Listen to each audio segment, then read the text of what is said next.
আসসালামু আলাইকুম। আমি বর্তমানে রয়েছি চৌপতি হামিদিয়া উচ্চ বিদ্যালয়ের মাঠ, মানে এক কথায় স্কুল মাঠ। তো এই স্কুলটার পরিবেশটা এত পরিমাণে সুন্দর, আমি রাস্তা দিয়ে যাচ্ছিলাম কিন্তু হঠাৎ করে থেমে গেলাম স্কুলটা দেখে। তো ভাবলাম দরজা খোলা আছে, ভিতরে একটু যাই। আর ভালো লেগেছে এই জন্য মূলত ভিডিওটা আপনাদের সঙ্গেও শেয়ার করতেছি। স্কুলটা যদিও অনেক পুরাতন, বাট স্কুলের যে কালার কম্বিনেশন, এক কথায় অবকাঠামো এক কথায় খুবই সুন্দর। এবং স্কুলে আরও অনেক কিছু জিনিস রয়েছে যেটা আমি আপনাদেরকে পর্যায়ক্রমে ভিডিওটার মধ্যে দেখাবো। তো স্কুলটা আমাকে মানে আকর্ষিত করেছে বিধায় আমি আপনাদের সাথে শেয়ার করতেছি যে একটা স্কুলে কোনো ধরনের আবর্জনা নেই, ময়লা আবর্জনা নেই, মাঠ একদম এক কথায় ক্লিন, কোনো ধরনের কোনো কিছু নেই আবর্জনা।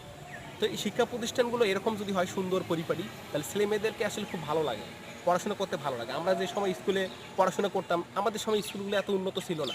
আমরাও বের হয়ে গেছি, স্কুলও উন্নত হয়ে গেছে। তো যাই হোক, এটা সময়ের সাথে সাথে সব কিছুর পরিবর্তন যেহেতু হয়, এটা আমাদের মেনে নিতেই হবে। তো আমি আশা করবো যে প্রত্যেক শিক্ষা প্রতিষ্ঠান যেন এরকম ক্লিন থাকে, এরকম ভালো থাকে, যেন মানুষকে আকর্ষণ করে, মানুষকে যেন মানে কাছে টানে, এরকম একটা অবস্থা। তো যাই হোক, আমি আপনাদেরকে পুরো স্কুলটায় দেখাবো। তো চলুন ভিডিওটা শেষ পর্যন্ত আপনারা দেখুন পুরো স্কুলটা কতটা সুন্দর। তো চলুন একসঙ্গে যাওয়া যাক।